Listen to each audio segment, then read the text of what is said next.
1948ஆம் ஆண்டு இந்தியா சுதந்திரம் அடைந்துவிட்ட ஒரு காலகட்டம். அப்போ பாகிஸ்தான் என்றொரு தனி நாடும் உருவாகிடுச்சு. ஆமா. ஆனா அந்த நேரத்துல ஒரு விசித்திரமான விஷயம் நடந்துச்சு. அதாவது இந்தியா, பாகிஸ்தான், ஏன் நம்ம அண்டை நாடான மியான்மர், இது எல்லாத்துக்கும் சேர்த்து ஒரே ஒரு அமைப்பு தான் ஒட்டுமொத்த பொருளாதாரத்தையும் கட்டுப்படுத்திட்டு இருந்துச்சு. சொல்லப்போனா அந்த அமைப்பு தான் இந்திய ரிசர்வ் வங்கி. சரியா சொன்னீங்க. ஒரு நாட்டின் மைய வங்கி எப்படி ஒரே நேரத்துல 3 நாடுகளின் பொருளாதாரத்தை ஆள முடியும்? சரி, இத கொஞ்சம் விரிவாக அலசுவோம். இன்னைக்கு நாம அலச போறது 11ஆம் வகுப்பு வணிகவியல் பாடப்புத்தகத்தில இருக்கிற இந்திய ரிசர்வ் வங்கி குறித்த தரவுகளை தான். கண்டிப்பா, இது ரொம்ப முக்கியமான ஒரு தலைப்பு. நேயர்களே, உங்களுக்கு தெரியுமா, 2015-16ஆம் ஆண்டுல இந்தியாவின் மொத்த உள்நாட்டு உற்பத்தியில, அதாவது ஜிடிபில சேவைத்துறையின் பங்களிப்பு மட்டும் சுமார் 66% இருந்துச்சு. அந்த பிரம்மாண்டமான சேவைத்துறையின் நரம்பு மண்டலம் தான் இந்த வங்கித்துறை. ஆமா, இத ஒரு பெரிய கண்ணோட்டத்துல பாத்தீங்கன்னா, வங்கித்துறைங்கிறத நீங்க நினைக்கிற மாதிரி வெறும் பணத்தை பாதுகாக்கிற ஒரு லாக்கர் கிடையாது. அது ஒரு நாட்டின் ரத்த ஓட்டமான பணப்புழக்கத்தை உடலின் ஒவ்வொரு மூளைக்கும் கொண்டு செல்ற இதயம் மாதிரி. ரொம்ப கரெக்டான உதாரணம். இன்னைக்கு நாம வெறும் புத்தக தகவல்களை மட்டும் பார்க்க போறதில்ல. உங்க பாக்கெட்ல இருக்கிற பணத்தோட மதிப்ப, நீங்க வாங்குற வீட்டின் இஎம்ஐய தீர்மானிக்கிற அந்த ரகசிய பொருளாதார இயந்திரம் எப்படி இயங்குதுங்கிறத தான் உடைக்க போறோம். நிச்சயமா. ஆனா ரிசர்வ் வங்கிங்கிற அந்த உச்ச அமைப்பை பத்தி பேசுறதுக்கு முன்னாடி நாம கொஞ்சம் பின்னோக்கி பயணிக்கணும். மனிதன் எப்படி வேட்டையாடுற சமூகத்திலிருந்து நாகரிகத்துக்கு மாறினானோ அதே போலத்தான் இந்த வங்கியிலும் ஒரு பெரிய பரிணாம வளர்ச்சி அடைஞ்சது. ஆமா, வங்கியல் வரலாறுன்றாலே நாம உடனே ஆங்கிலேயர்கள் தான் இந்தியாவிற்கு வங்கிகளை கொண்டு வந்தாங்கன்னு நினைச்சுக்கிறோம். ஆனா இந்த மூலக்கட்டுரைகளை படிக்கும்போது எனக்கு மிகப்பெரிய ஆச்சரியம் காத்துக்கிட்டு இருந்துச்சு. வேத காலத்துல இருந்த வட்டி முறைய சொல்றீங்களா? ஆமாங்க. சுமார் 3500 ஆண்டுகளுக்கு முன்பே, அதாவது வேத காலத்திலேயே இந்தியால வட்டிக்கு பணம் கொடுக்கற முறை ரொம்ப பரவலாக இருந்திருக்கு. அது மட்டும் இல்ல, நம்ம சங்ககால தமிழர்களின் கணக்கியல் முறைகளை பார்த்தா நாம உண்மையிலேயே ஆச்சரியத்துல உறந்து போவோம். சுமார் 2000 ஆண்டுகளுக்கு முன்பே தமிழர்கள் பற்று, வரவு, செலவு, லாபம், நஷ்டம்னு இந்த வார்த்தைகளை ரொம்ப துல்லியமா பயன்படுத்தியிருக்காங்க. அட, நிஜமாவா? ஆமா. இன்னைக்கு கார்ப்பரேட் நிறுவனங்கள் பயன்படுத்துற ட்ரையல் பேலன்ஸ் மற்றும் லெட்ஜர் போன்ற கணக்கியல் கட்டமைப்புகளை அப்போதே ஐந்தொகை மற்றும் பேரேடுங்கிற பெயர்கள்ல தமிழர்கள் கையாண்டு இருக்காங்க.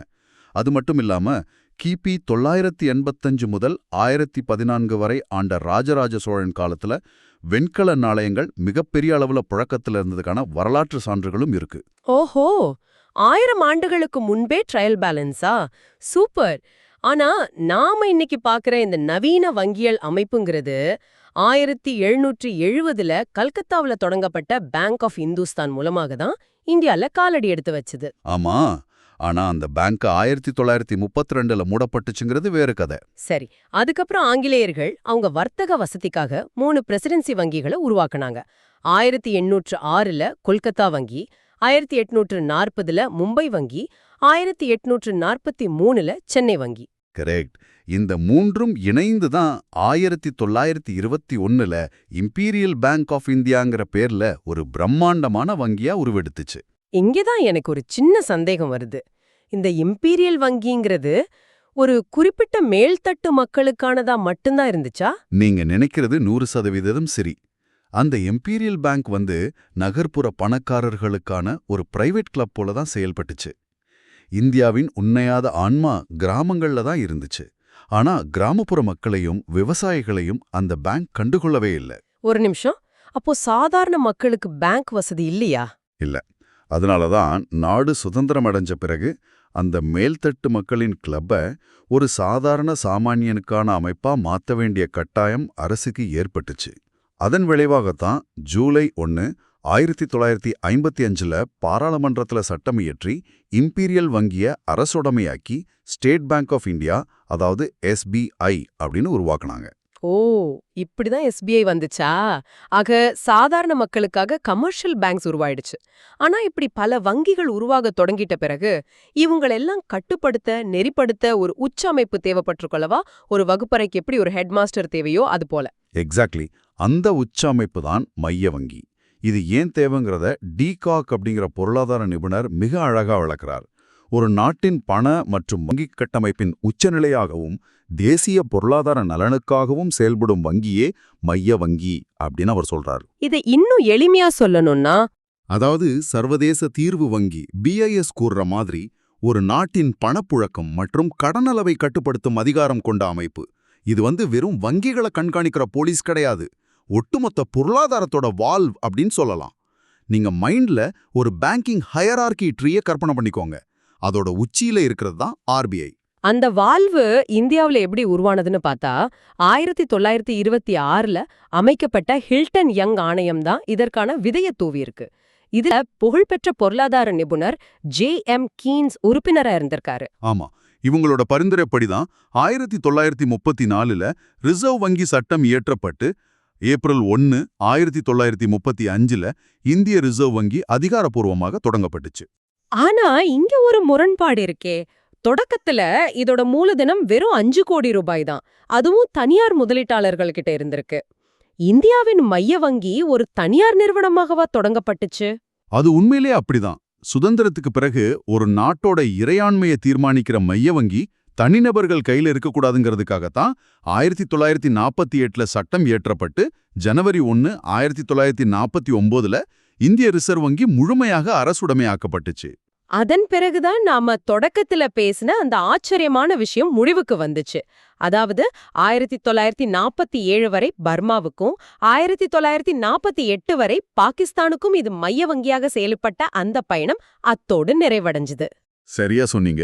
இப்போ இதோட கட்டமைப்பை பாத்தீங்கன்னா ஒரு 140 கோடி மக்கள் கொண்ட நாட்டோட பொருளாதாரத்தை இயக்குதுங்கிறப்போ ரொம்ப பிரம்மாண்டமா இருக்கும்னு நினைப்போம். ஆனா உச்சியில ஒரு ஆளுநர், அவருக்கு கீழ் 4 துணை ஆளுநர்கள், இவங்கள தவிர 21 இயக்குநர்கள் கொண்ட ஒரு மத்திய வாரியம். அட, இந்த சிறிய குழுதான் ஒட்டுமொத்த இந்தியாவையும் கட்டுப்படுத்துதா? சரி, ரிசர்வ் வங்கின்றாலே நமக்கு தெரிஞ்சது பணம் அச்சடிக்கிற இயந்திரம்ங்கிறது தான். அதை தாண்டி என்னென்ன வேலைகளை செய்யறாங்க? நாணய வெளியீடு தான் அவங்களோட முதன்மை பணி. ஆனா அதிலே ஒரு நுணுக்கம் இருக்கு. இந்தியாவுல 1 ரூபாய் நோட்டையும் நாணயங்களையும் அச்சிடுறது நிதி அமைச்சகம்தான். ஓ, அப்ப RBI இல்லையா? ஆமா, 2 ரூபாய் முதல் அதற்கு மேலான அனைத்து ரூபாய் நோட்டுகளையும் அச்சிடும் முற்றுரிமை, அதாவது மொனோபொலி, RBIக்கு மட்டுமே உண்டு. இது நாசிக், தேவாஸ், சால்ஃபோனி, மைசூல் மற்றும் ஹொஷங்காபாத் ஆகிய 5 இடங்கள்ல அச்சிடப்படுது. இங்க எனக்கு ஒரு கேள்வி. பணம் அச்சிடுற உரிமைய ஏன் இந்தியாவிற்கு வெளியே RBI யாருக்கும் கொடுப்பதில்ல?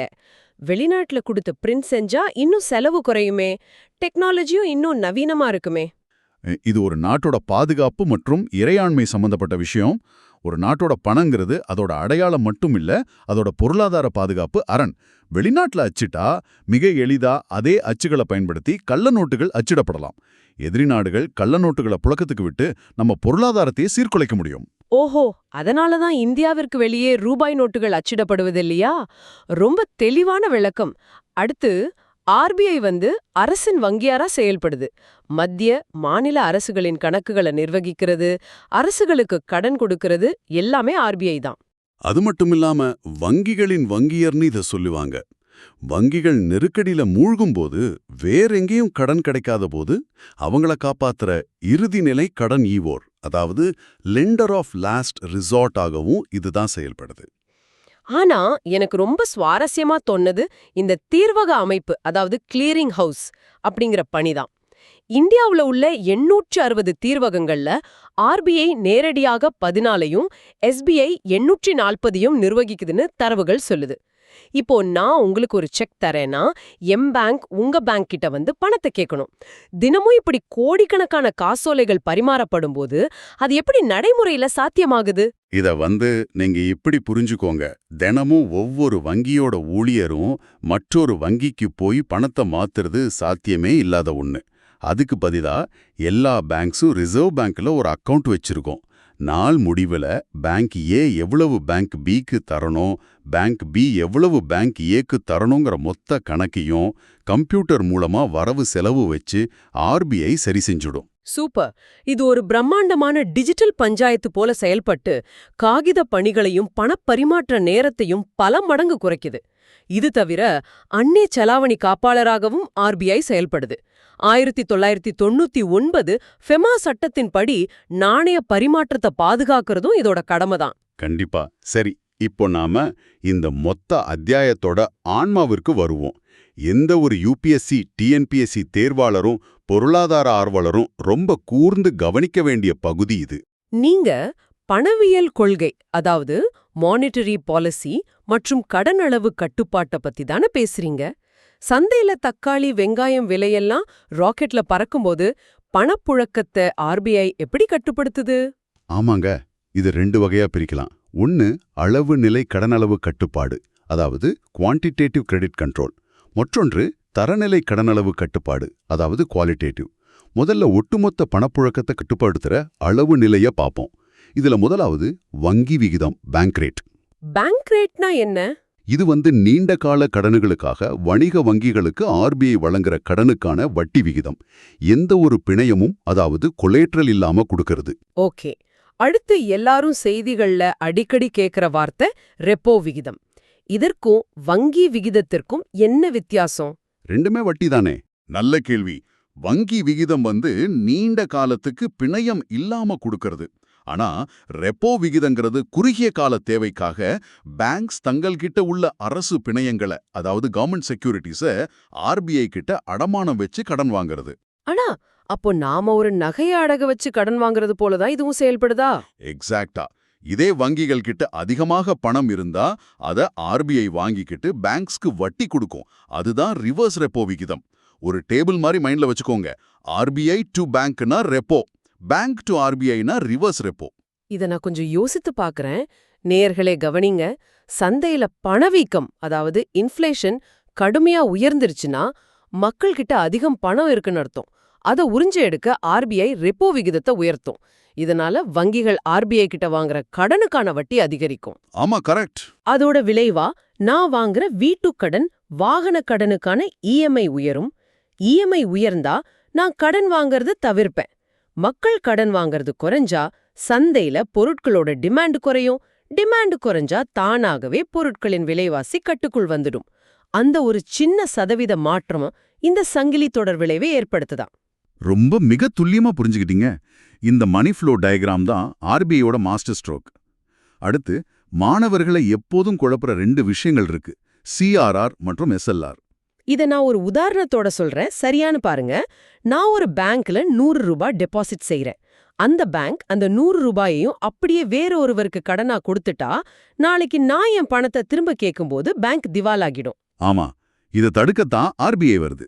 அந்த 100 ரூபாயில ஒரு 4 ரூபாய ரொக்கமா என்கிட்ட கொடுத்துடு அப்படின்னு ஆர்பிஐ சொல்லுது. அதுதான் சிஆர்ஆர், கேஷ் ரிசர்வ் ரேஷியோ. அடுத்து ஒரு 18 ரூபாய தங்கம் அல்லது அரசு பத்திரங்களா உன்னுடைய லாக்கர்லே பத்திரமா வச்சுக்கோன்னு சொல்லுது. அதுதான் எஸ்எல்ஆர், ஸ்டாட்யூட்டரி லிக்விடிட்டி ரேஷியோ. ஆக மீதமுள்ள 78 ரூபாய தான் அந்த பேங்க் கடனா கொடுக்க முடியும். சூப்பரான விளக்கம். இத ஃபார்முலாவா சொல்லணும்னா CRR equal to cash with RBI divided by NDTL into 100. SLR equal to liquid assets divided by NDTL into 100. இங்க NDTLங்கிறது net demand and time liabilities, அதாவது பேங்கோட மொத்த டெபாசிட்ஸ். அருமை. இதோட திறந்த சந்தை செயல்பாடுகள், அதாவது ஓபன் மார்க்கெட் ஆபரேஷன்ஸ் அப்படிங்கறதையும் பார்க்கணும். சந்தையில பணப்புழக்கம் அதிகமா இருந்தா ஆர்பிஐ நேரடியாக தன்னிடமுள்ள அரசு பத்திரங்களை வங்கிகளுக்கு விற்கும். வங்கிகள் பணத்தை கொடுத்து பத்திரங்களை வாங்கும்போது சந்தையில உள்ள பணம் ஆர்பிஐ வசம் சென்றுடும். ஆமா, மாறாக பணப்புழக்கம் தேவைப்பட்டா பத்திரங்களை ஆர்பிஐ திரும்ப பெற்றுக்கிட்டு பணத்தை வெளியிடும். இது அனைத்தும் ஒட்டுமொத்த பொருளாதாரத்தையும் கட்டுப்படுத்துற அளவுகோல்கள். ஆனா ஒரு குறிப்பிட்ட துறைக்கு மட்டும் கடனை கட்டுப்படுத்த நினைச்சா என்ன செய்யறது? உதாரணமா கார் வாங்குறத குறைச்சிட்டு விவசாயத்துக்கு மட்டும் அதிக கடன் கொடுக்கணும்னு ஆர்பிஐ நினைச்சா, அதுக்கு தான் தரநிலை கடனளவு கட்டுப்பாடு, அதாவது குவாலிட்டேட்டிவ் கண்ட்ரோல் பயன்படுது. இதுல விளிம்பு தேவைகள், மார்ஜின் ரெக்வயர்மெண்ட்ஸுங்கிறது மிக முக்கியமானது. நீங்க 100 ரூபாய் மதிப்புள்ள நகையை அடகு வச்சா பேங்க் உங்களுக்கு 70 ரூபாய் தான் கடன் கொடுக்கும். அந்த 30 ரூபாய் தான் மார்ஜின். ஓ, அப்போ குறிப்பிட்ட துறைகள்ல கடனை கட்டுப்படுத்த ஆர்பிஐ இந்த மார்ஜின் சதவீதத்தை ஏத்தும் அல்லது இறக்கும். ஆமா, அதே போல ஒரு குறிப்பிட்ட துறைக்கு இவ்வளவுதான் கடன் கொடுக்கணும்னு உச்சவரம்பு நிர்ணயிக்கிற கடன் பங்கீடு, அதாவது ரேஷனிங் ஆஃப் கிரெடிட் முறையும் உண்டு. இது தவிர வங்கிகளுக்கு நேர்மையான அறிவுரைகளை வழங்குறது, அதான் மாரல் ஸ்வேஷன், மற்றும் விதிகளை மீற வங்கிகள் மீது லைசன்ஸை ரத்து செய்யறது போன்ற நேரடி நடவடிக்கை எடுக்கிறதும் இதுல அடங்கும். இதுவரை ரிசர்வ் பேங்க் ஒரு கண்டிப்பான ஹெட்மாஸ்டர் போல செயல்படுறது தான் நாம பேசணும். ஆனா அது ஒரு வழிகாட்டியும் கூட. ரிசர்வ் வங்கியோட மேம்பாட்டு பணிகள் ரொம்ப முக்கியமானவை. குறிப்பா பேங்கிங் சேவையை அனைத்து தரப்பு மக்களுக்கும் கொண்டு சேர்க்கிற ஃபைனான்ஷியல் இன்க்ளூஷன். கண்டிப்பா. அதற்காகத்தான் விவசாயம், சிறு குறு மற்றும் நடுத்தர தொழில்கள், அதாவது MSME போன்றவற்றுக்கு கடன் வழங்குறத முன்னுரிமை பிரிவு கடன், பிரியாரிட்டி செக்டர் லெண்டிங் அப்படின்னு கட்டாயமாக்கியிருக்காங்க. விவசாயத்தோட வளர்ச்சிக்காகவே நபார்டு பேங்க் உருவாக்கப்பட்டுச்சு. ஒரு நிமிஷம், இந்த நபார்டு பேங்க் பத்தி படிக்கும்போது நான் ஒன்னு கவனிச்சேன். ஆரம்பத்துல இந்த நபார்டு வங்கியே RBIயோட ஒரு துணை நிறுவனமாகவே இருந்திருக்கு இல்லையா? ஆமாங்க, இது பலருக்கும் தெரியாத ஒரு ஆச்சரியமான தகவல் தான். அப்புறம் digital banking, RTGS, NEFT, UPI போன்ற சேவைகளை நெறிப்படுத்துறதும் RBIயோட முக்கிய மேம்பாட்டு பணிதான். இவ்வளவு சொல்றீங்களே, கஸ்டமர்ஸான நமக்கு பேங்க்ல ஏதாவது பிரச்சனைன்னா நாம நேரடியாக ரிசர்வ் பேங்க்குக்கு லெட்டர் எழுத முடியுமா? அதற்காகத்தான் வங்கி குறைதீர்ப்பாளர், அதாவது பேங்கிங் ஒம்புட்ஸ்மன் அப்படிங்கிற ஒரு அமைப்பை 1995ல் RBI கொண்டு வந்துச்சு. கஸ்டமர்ஸோட புகார்களை விரைவாகவும் இலவசமாகவும் தீர்த்து வைக்கும் அமைப்பு இது. தற்போது 20 மாநில தலைநகரங்கள்ல இது செயல்படுது.